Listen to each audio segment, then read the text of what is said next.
Right. Numbers 25 from the KJV. Josh, Okay, thanks very much. Thanks for inviting us along tonight. It's indeed a pleasure for Donna May and herself to be here. When Lindsay asked if we would do a Bible class, I gave him a couple of topics. I said, we can do Jephthah or we can do Phineas. And he said, well, Phineas I think would be a good one. So we're doing Phineas instead of Jephthah tonight. But I think Phineas is probably, to me, one of the great characters from Scripture. He's a true example for us all to follow. Is someone you could really say, I'd like to be like Phineas. And in many ways, he acted as God would act. He was a godly man. He was a courageous man, but he was also a very wise man, as we'll see later on. Now, to truly understand Phineas, we need to set the scene of when this event happened in Numbers 25. So we're going to look, try to build up to what was happening when this occurred. Now, it's happening at the very end of the wilderness wanderings. You can see there, hopefully, probably the people at the back won't be able to see that very clearly. But they've come through the end of the wilderness wanderings. They've come down, crossed over near Elat. They're going up on the Jordan side on the way of the wilderness, on their way into the promised land, the way that God had asked them to go. And they're getting now at the very, very end of their wanderings. We know that when the children of Israel came out of Egypt, that we had that with the faithful, the spies went into the land, and that was rebellion. And God said to the people, those people who are 20 years old and older will not enter into the promised land. And it's very interesting. We just go to Deuteronomy chapter 2. We'll have a look at that, because this place here, which is the Zered River, is where those who were told they would not enter the promised land died. They were the last of them. So in Deuteronomy chapter 2, and we're going to read from verses 13 to 15. And it says there, now, rise up and go over the brook Zered. The brook Zered, which is up here. So we went over the brook Zered. And the time from leaving Kadesh Barnea until we crossed the brook Zered was 38 years, until the entire generation, that is, the men of war, had perished from the camp as Yahweh had sworn to them. So the only older people who were going to go into the promised land were Joshua and Caleb, the two faithful spies. All the spies brought in a great report, but the people said, oh no, they're too big, the city is a wall, we can't conquer them. They had no faith. And yet God delivered his people. He promised, I'll bring the people into the promise and I'll bring my people. He kept his promise. Those who were faithless perished, but God still kept his promise. So they're coming into the promised land. They're coming up on the eastern side of the Jordan River, which is what we call modern day Jordan. And they conquered the kings of the Amorites up to the old king of Bashan. So they took all of the eastern side. Moses is still leading them as they go through this part of the conquering of the land. They're now held, as you can see, all this land. You can see the Dead Sea up to the Sea of Galilee, all on this eastern side of the Jordan. The Israelites held that land. And indeed, 2.5 tribes stayed as their inheritance, the land on that side of the Jordan. But we find them now, and that's just up at the top area, up at the Bashan, where Og was, and that's Mount Hermon in the distance there. But we find them now camped on the plains of Moab. That's looking down from Mount Nebo, that's looking over the plains of Moab, and in the distance is the promised land. It's the land of Israel. You could almost feel like you could throw a stone over to there. They were that close to the promised land. And this is where the events that we have read about in Numbers 25 occurred. They'll camp at Shittim. You'll see Shittim up there. These Mount Nebo, these are the hill country of Moab. The children of Israel camped down here. Now we've got really quite a powerful site here. 2.5 million people were camped down in that area. In the middle of the camp was a tabernacle. And over the tabernacle was a pillar of fire by night and a pillar of cloud by daytime. The kings would have been looking down there and thinking of Moab and of Midian, were thinking, this is a very fearful thing that we can see. They've conquered those nations on the eastern side of the Jordan. Are we next? What's going to happen? How can we stand against this horde which has come up? And so if we go now to Numbers 22, this is the setting of coming up to Phineas. So go to Numbers chapter 22. We're reading there at verse 1. Then the people of Israel set out and camped in the plains of Moab, beyond the Jordan, at Jericho. And Balak, the son of Zippor, saw all that Israel had done to the Amorites. And Moab was in great dread. And the people, because they were many, Moab was overcome with fear of the people of Israel. And Moab said to the elders of Midian, this horde will now lick up all that is around about us, as the ox licks up the grass in the field. So Balak, the son of Zippor, who was king of Moab at that time, sent messengers to Balaam, the son of Beor, at Pethor, which is near the river in the land of Amor, to call him, saying, behold, a people has come out of Egypt. They cover the face of the earth, and they are dwelling opposite me. They are in dread. What on earth can we do? We're going to be next. We're going to be conquered. What can we do? So what do they do? They go and contact this fellow Balaam. Now, it's a bit confusing here because we have Balak, the king of Moab, and Balaam, who is the man that they sent up to come and to curse the children of Israel. Well, what do we know about Balaam? Where did he come from? We go in Numbers chapter 22 at verse 5, it said there, Balaam of Pethor. Pethor is also known as Pitru, which is 12.5 miles south of Kadesh Barnea. You see up the top here, Kadesh Barnea. We get the area where we're talking about. Right here is where Balak was. He said all the way up here to about there to get Balaam to come and curse the people of Israel in a hope that the people of Moab, might survive. Now, that's interesting that Pethor is described as being, by Wikipedia, as by the river, located by the river of the land of the children of his people. So what do we know about this area? Why up here? Well, it's interesting. We should know this town here called Haran. Let's go back to Genesis chapter 11. So this is talking about when Abraham came out from Ur of the Chaldeans on his way to the promised land. So if we go to Genesis chapter 11, we're going to read there, say verse 31 and 32.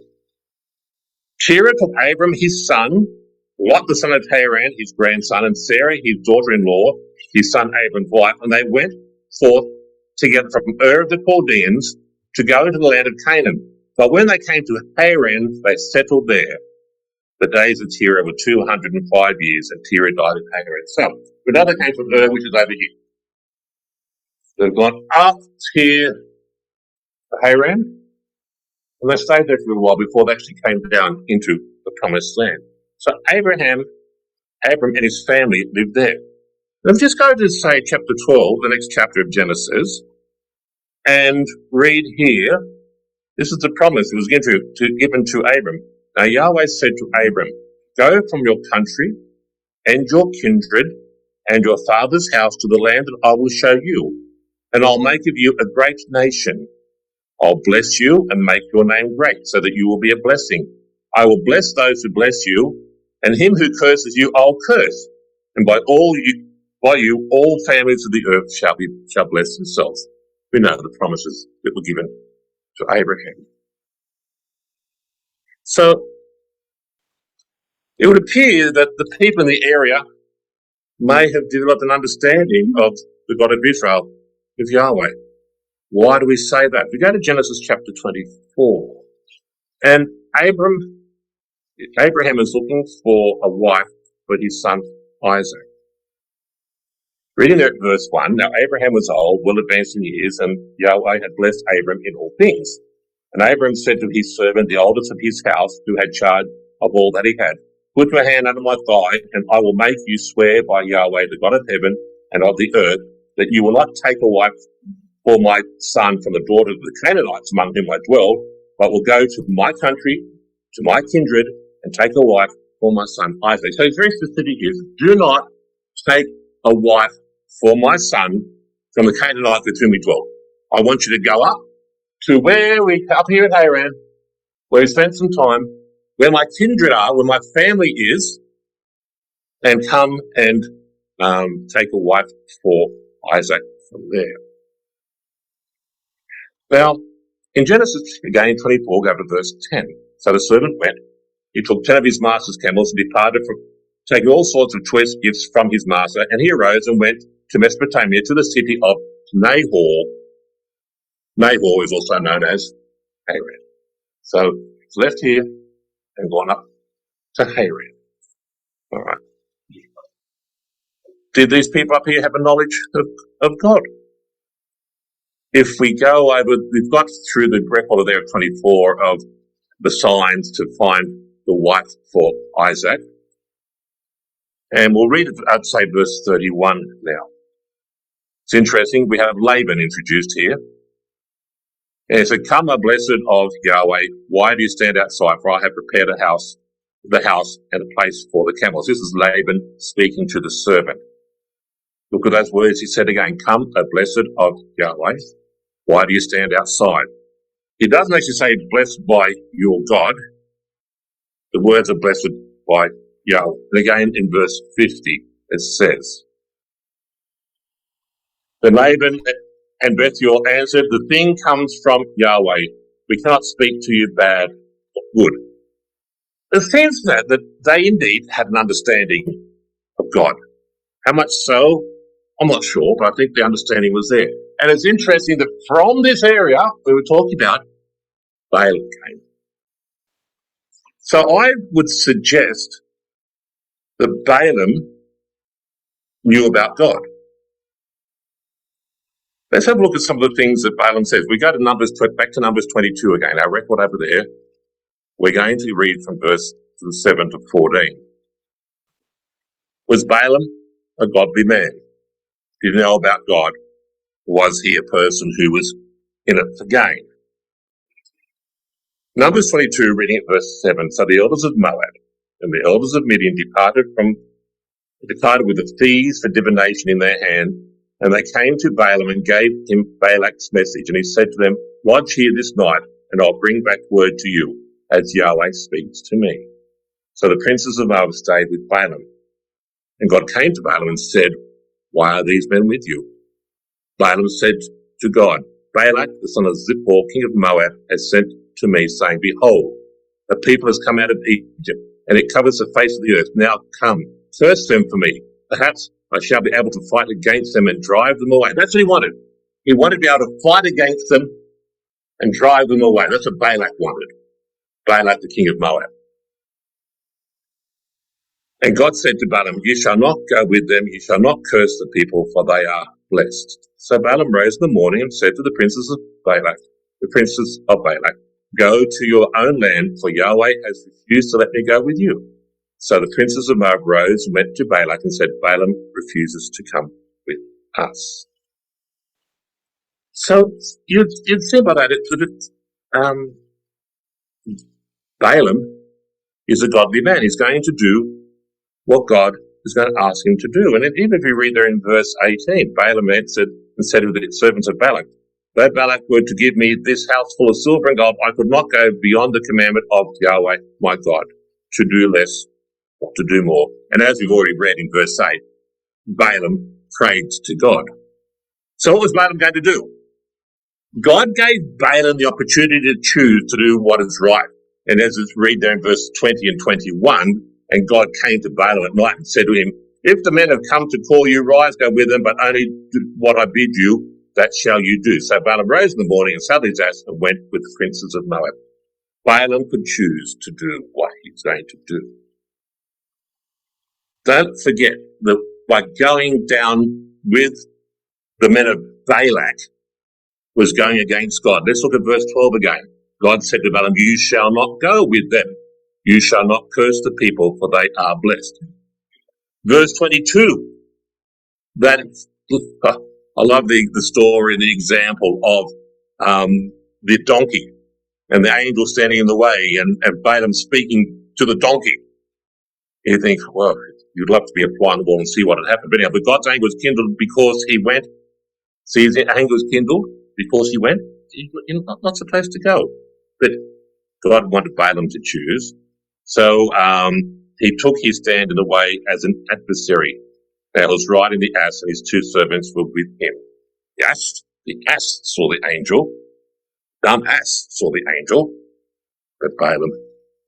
And going down also to verse 32 of the same chapter, the angel of Yahweh said to him, why have you struck your ass 3 times? Behold, I have come forth to withstand you, because your way is perverse before me. He was not supposed to go. But he had the choice. And in verse 33, which is interesting, he says, and the ass saw me and turned aside before me these 3 times. If she had not turned aside from me, surely just now I would have been slain, yet slain to you and let her live. Then Balaam said to the angel of the Lord, I have sinned, for I did not know that thou didst stand in the road against me. So he acknowledged he would have sinned. So to me, he seems like he was a believer, but he went astray. Why did he go astray? One of the real things that we have to watch as well. What were they offering him? We read back in verse 17 of chapter 22. This is what the king of Moab was offering them. We'll go from a bit halfway through verse 16. Thus says Balak, son of Zippor, let nothing hinder you from coming to me, for I will surely do you great honor. And whatever you say to me, I will do. Come, curse this people for me. I think one of the great things Balaam suffered at this point of time was that of pride. Now, chapters 23 and 24, we're not going to go through those, because Balaam arrives, they're looking down over the children of Israel, camped on the plains of Moab down there, tabernacle in the middle, pillar of fire by day, pillar of cloud by night, visible presence of God in their midst. Balak says, curse the people. Balaam goes out and says, I can't curse. In fact, he gives a blessing on them all these times. And poor Balak gets very frustrated with this. Not only have you not cursed the people, you have blessed them. So at this point of time, you'd think, oh, Balaam's a pretty good guy. He's not a bad guy at all. And at the end of chapter 24, verse 25, it says, then Balaam rose and went back to his place. So, okay, you think he's gone home. But interesting, look who went with him. Balak also went with him. But if we were to stop our reading here, we think, Balaam, he's a good guy. He's blessed his people. Balak hasn't got what he wanted. However, chapters later, we really find out what Balaam actually did. And if we go to Numbers chapter 31, we're going to read there at verse 16. So when you think of Balaam, don't just stop your reading there in Numbers chapter 24. Numbers 31, reading there at verse 16. It says, and Moses said to them, have you let all the women live? Behold, these cursed the people of Israel by the counsel of Balaam, to act treacherously against Yahweh in the matter of Peor. And so the plague came up among the congregation of Yahweh. By the counsel of Balaam, they acted treacherously. Let's go to Revelation chapter 2. Because what he did has been recorded for all time to say, be very, very careful. Revelation chapter 2, I'm going to read there at verse 14. Speaking to the Ecclesia of Pergamum, he says in verse 14, but I have a few things against you. You have some there who hold the teaching of Balaam, who taught Balak to put a stumbling block before the sons of Israel, that they might eat food sacrificed to idols and practice immorality. That's what Balaam taught. to do. He taught Balak to put a stumbling block before the sons of Israel. And if you go to 2 Peter chapter 2, I'll read that verse 14 to 16. 2 Peter chapter 2, verses 14 to 16.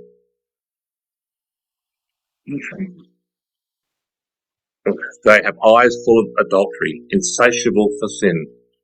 They entice unsteady souls. They have hearts trained for greed. Accursed children, forsaking the right way, they have gone astray. They have followed the way of Balaam, the son of Beor, who loved gain from wrongdoing, but was rebuked for his own transgression. A dumbass spoke with human voice and restrained the prophet's madness. He loved gain from wrongdoing. And we'll see, we saw that Balaam did indeed get the gain that was offered to him by the kings of Moab. Back in Numbers 24. We'll put our own verse 26 or 27 in after verse 25. It says that Balaam rose and went back to his place, and Balak also went with him. At that point of time, they sat down. Balak said to Balaam, "The offer is still on the table. What can we do?"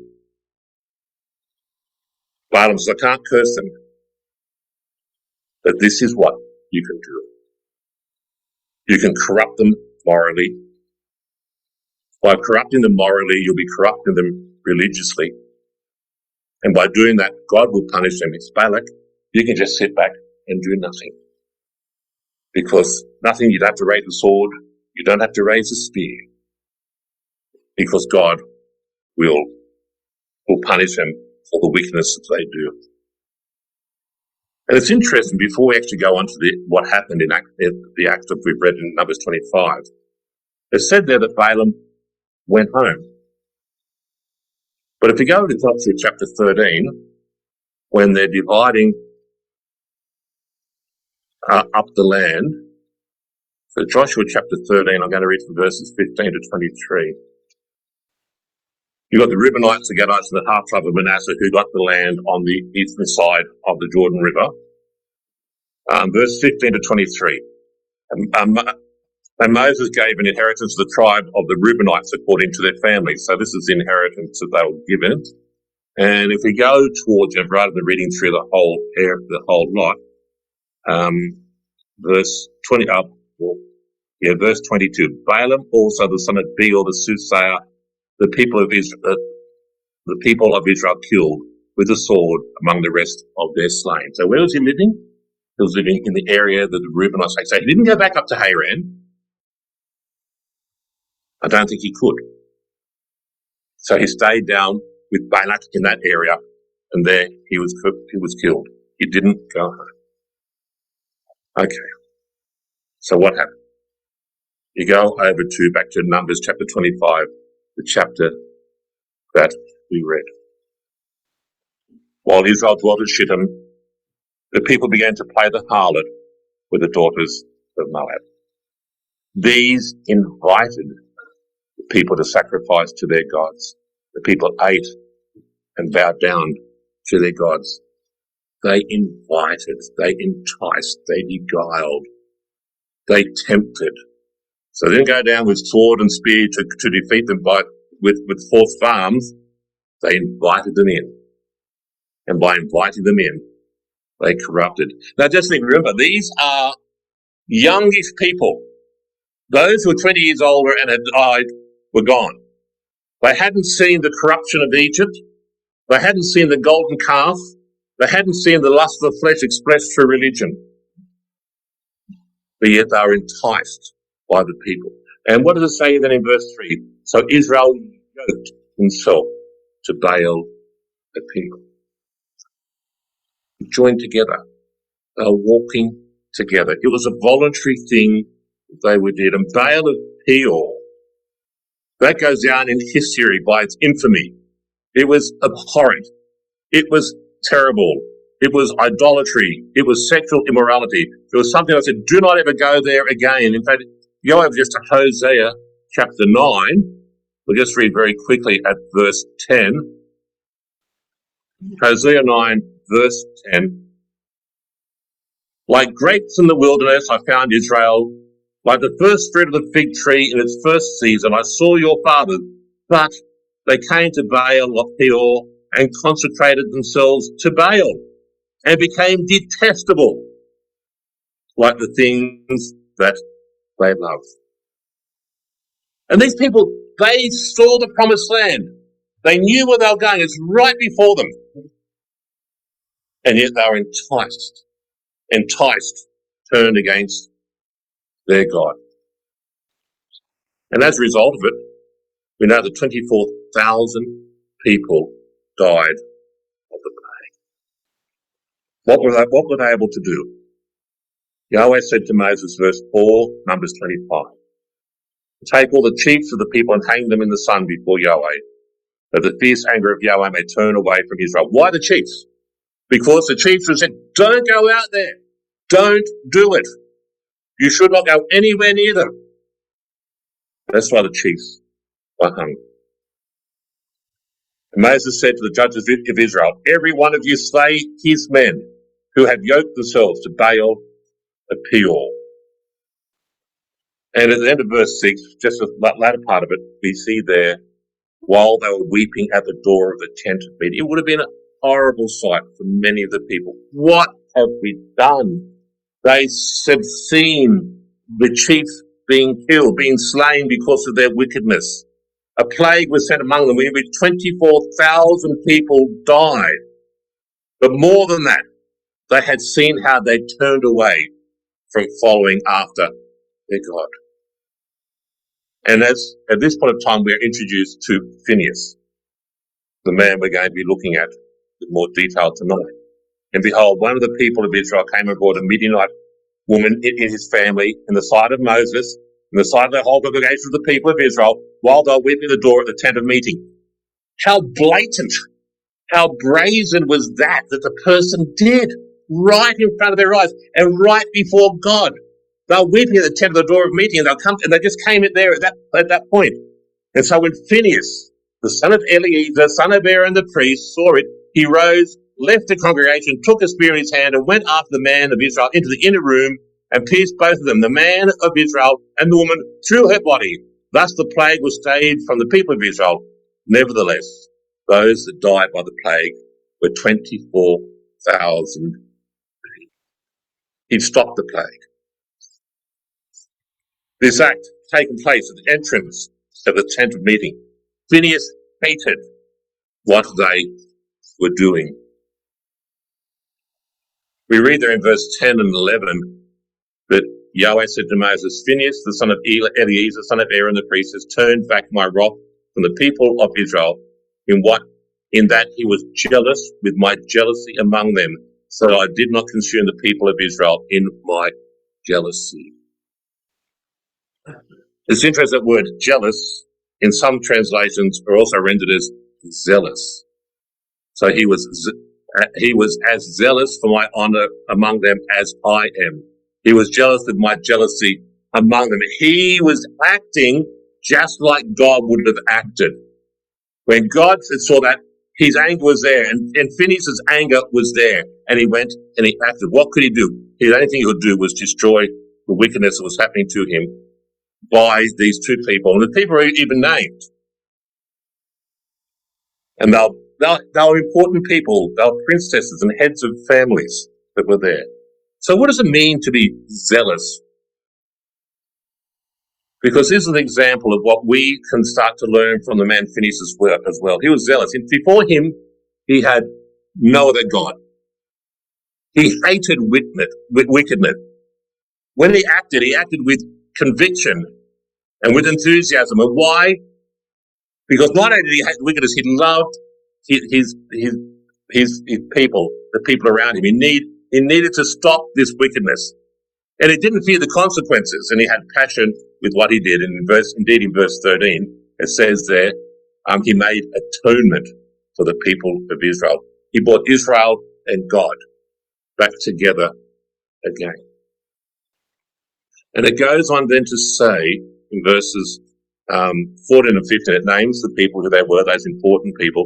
And then verse 16, then Yahweh said to Moses, harass the Midianites and smite for them. For they have harassed you with their wiles, with which they beguiled you in the matter of Peor, and also in the matter of Cosbi, the daughter of the prince of Midian, their sister, who was slain on the day of the plague on account of Peor. They were beguiled, they were seduced. They acted subtly in the way they attracted, they charmed them. They attracted them.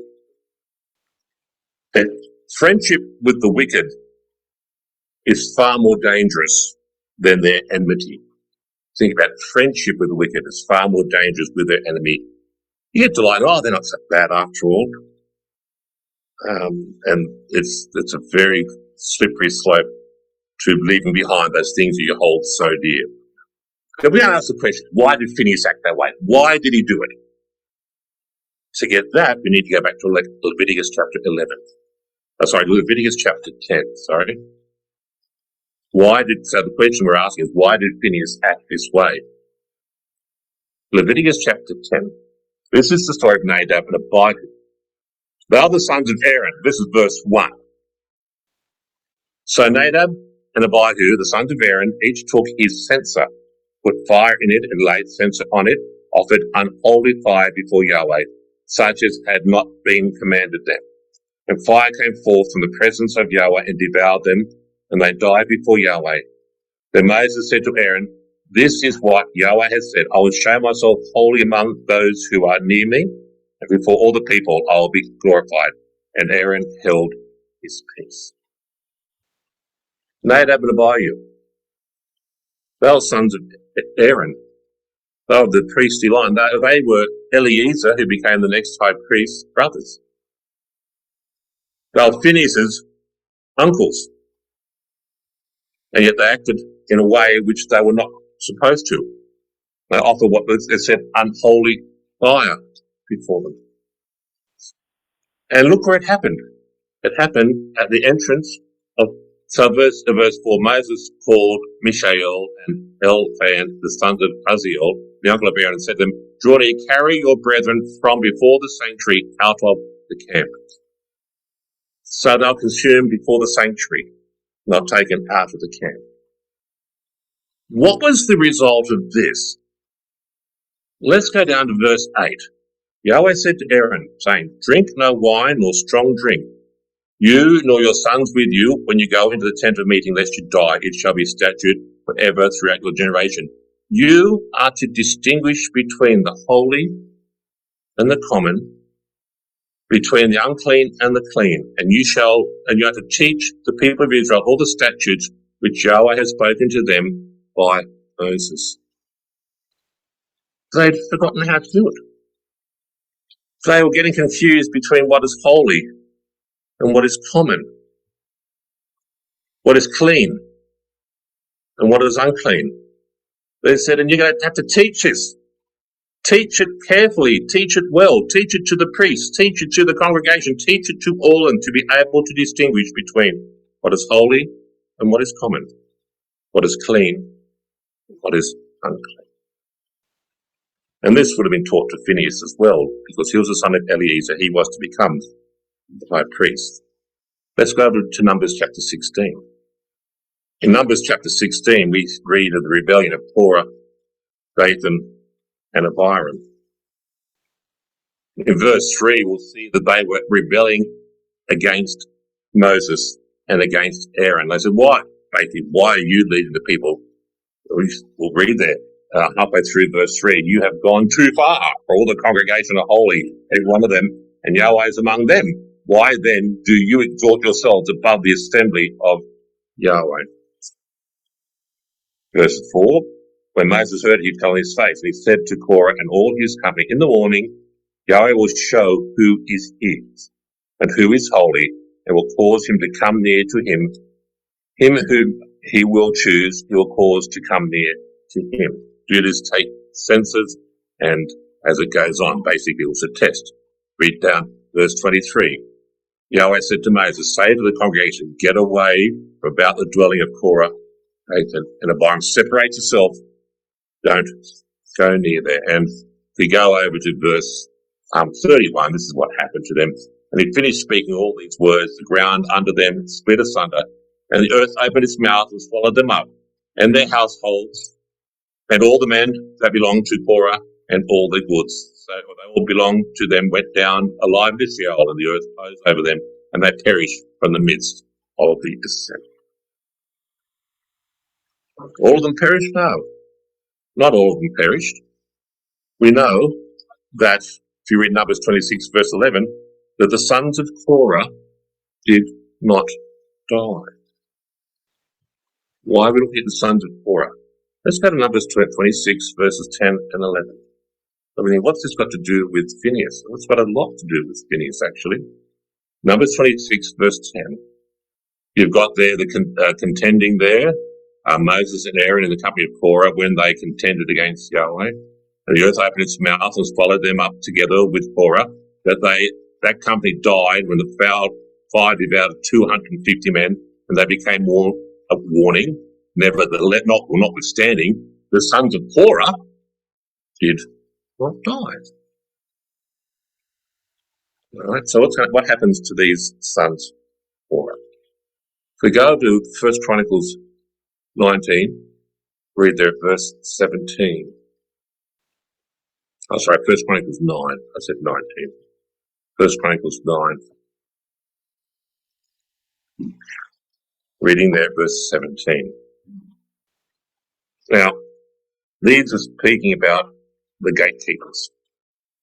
The gatekeepers were Shallum, Akkub, Talmon, Ahiman, and their kinsmen, Shallum being the chief, stationed here too on the king's gate on the east side.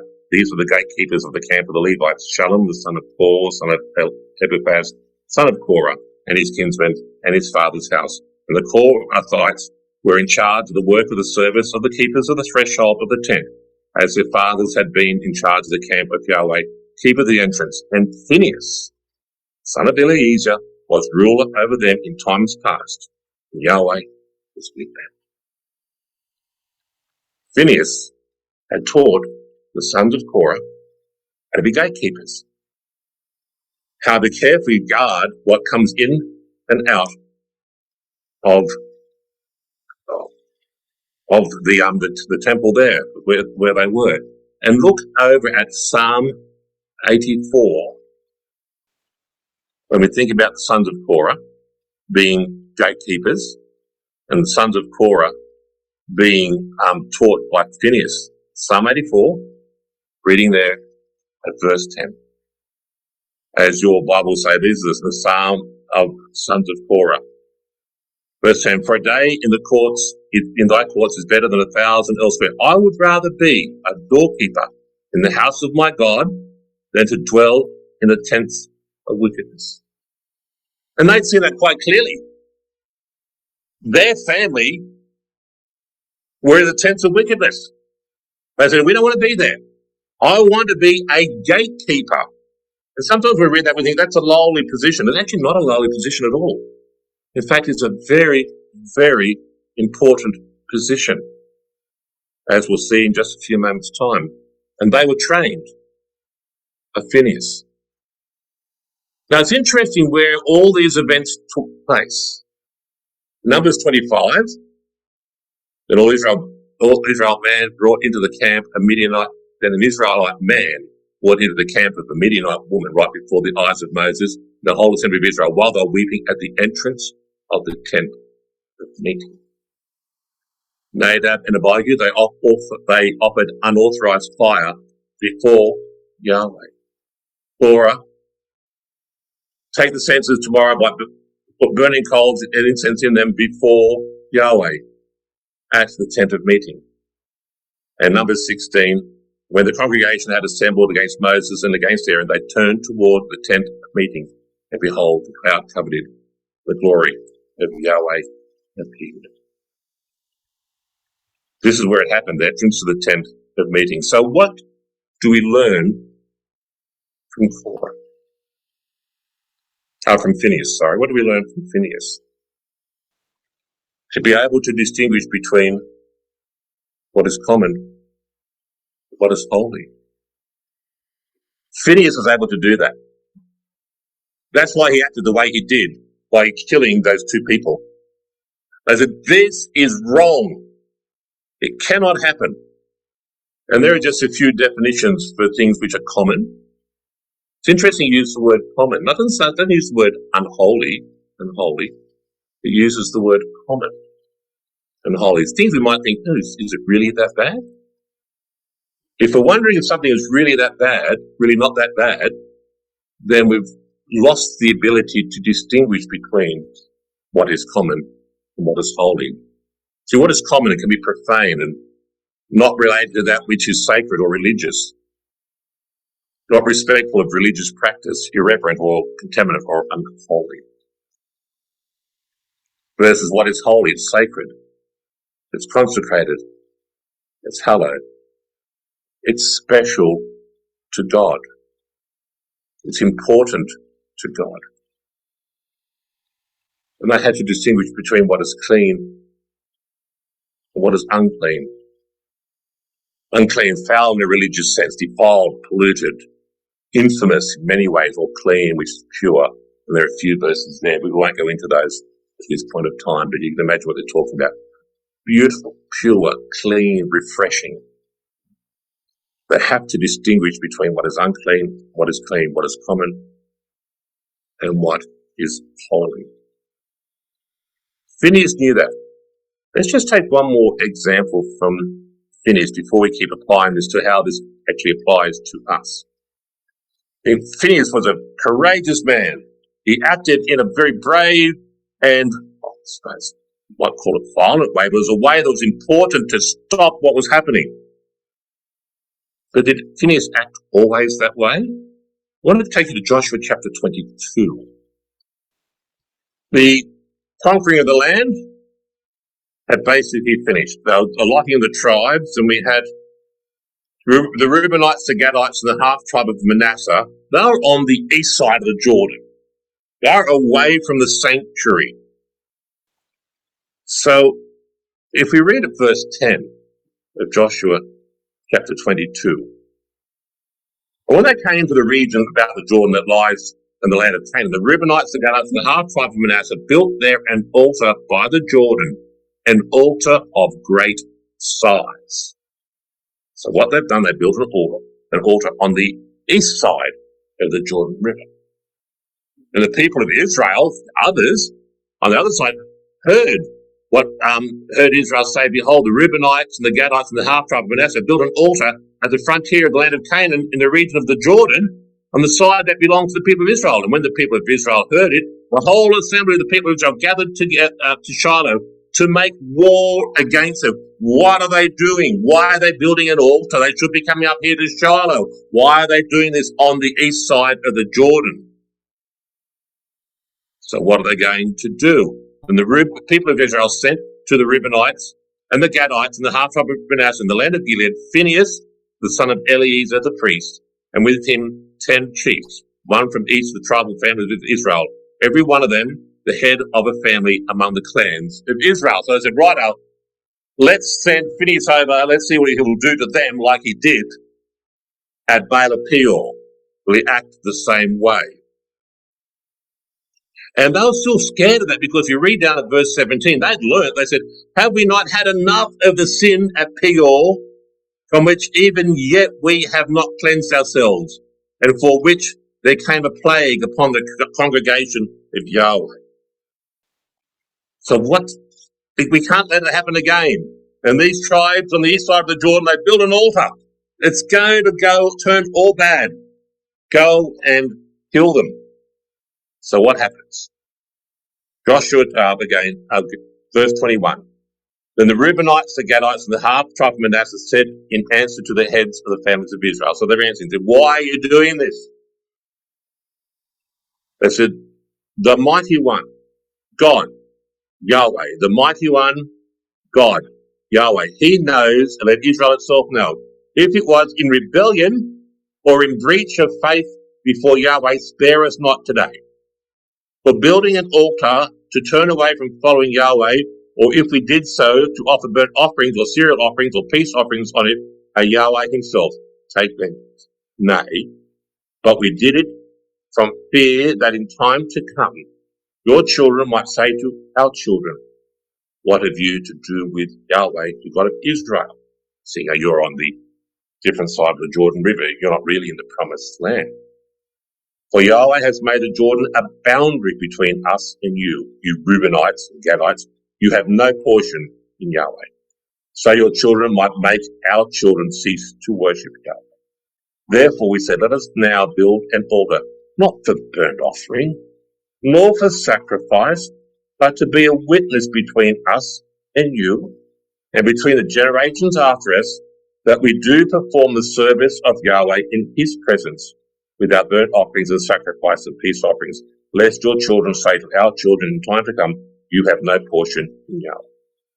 And we thought, if this should be said to us, or to our descendants in time to come, we should say, behold, a copy of the altar of Yahweh, which our fathers made, not for burnt offering, not for sacrifice, but to be a witness between us and you. Far be it from us that we should rebel against Yahweh and turn away from following Yahweh by building an altar for burnt offering, seal offering, or sacrifice, other than the altar of Yahweh, our God, that stands before his tabernacle.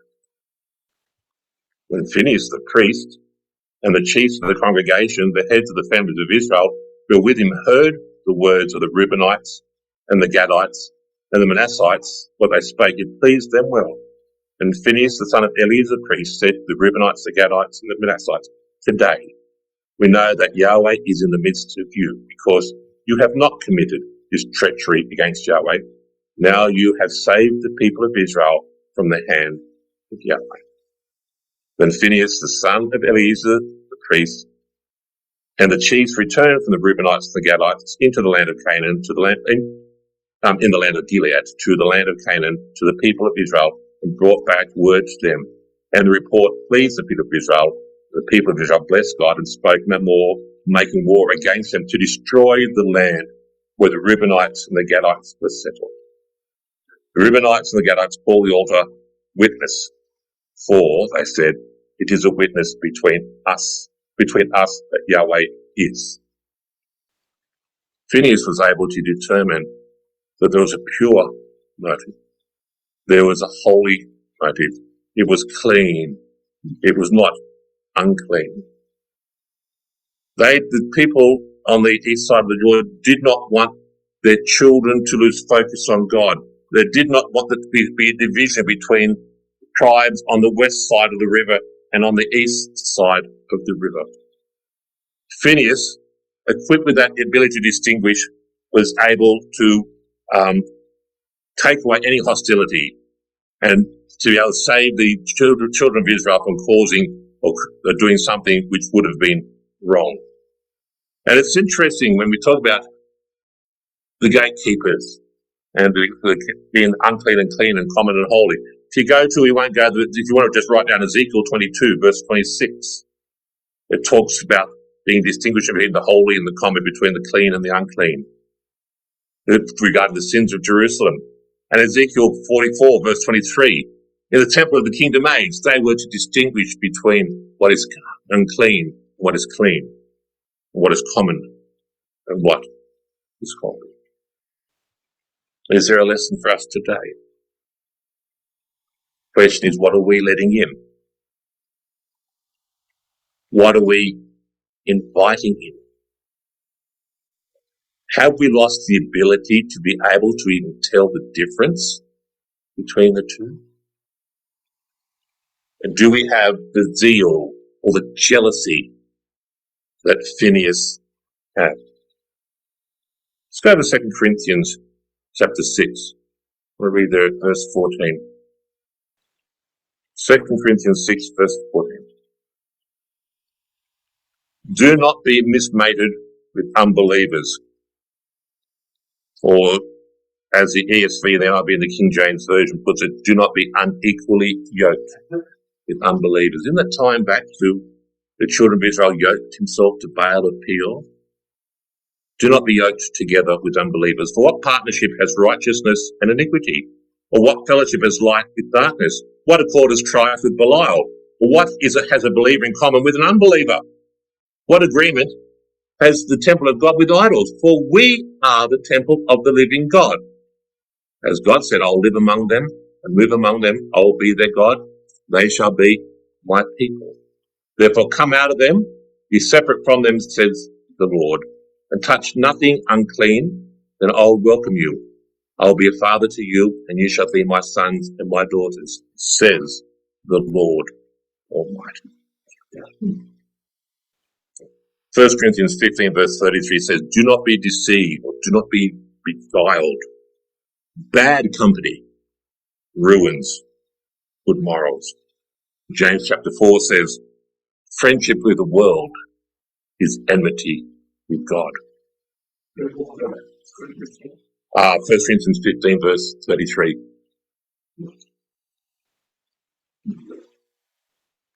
Let's not be beguiled, be seduced, or be corrupted by things that can attract us, whether it be false religion, or the lust of flesh, or whether it be money, or whether it be things that take us away from thinking about and spending our time with what is important to God. Fellowship together, our worship of God, our study of his word, so that we can become more like him and crucify the flesh which is in our body. It's interesting with these pictures. I couldn't find a slide for pride. How do you pride as a visual representation? It's so hard to do. And yet pride is probably one of our greatest burdens, which can beguile us, which can seduce us, which can charm us, which can attract us. I'd rather be a doorkeeper than a temple of God. You know, we're all doorkeepers. As 1 Corinthians chapter 3 verse 16 says, do you not know that you yourselves are God's temple and that God's Spirit dwells in your midst? So what are we letting into us, God's temple? Can we distinguish between what is holy and what is common, between what is clean and what is unclean? And if we can do it with ourselves, this list is upside down. Should be the other way around. We start with ourselves, then with our family, and then with our ecclesia, and then indeed with the brotherhood worldwide. We want to be on guard, to have that ability to be able to distinguish, to determine, to know what is right and what is wrong. As we saw, the sons of Korah said, I'd rather be a doorkeeper in the house of my God than to dwell in the tents of wickedness. Why? Because I love God. Because I love my family, my ecclesia. I love being a Christadelphian. I love being a son or a daughter of God. And I can't wait for the kingdom to come. And because I believe in the God of Abraham and the God of Isaac and the God of Jacob, we are that close to entering the kingdom. We're just like we're standing there on the plains of Moab and the river and the promised land just over there. There is so much that we can learn from Phineas in this very day, this very age. And when we think about what's happening now, we've seen the miracles occurring daily before us. Every morning we wake up and think, what is happening in Israel right now? What can be next? We can see how indeed Damascus could easily be destroyed by what's happening there. We can see that if the children of Gaza, if people of Gaza are taken away, the children of Israel can dwell in peace and in safety. We have prophecy unfolding before our very eyes. Let's not be beguiled or seduced by the temptations of this world. Let's be like Phineas, to be able to determine clearly between what is common and what is holy, what is clean, what is unclean. Any questions or comments or anything like that?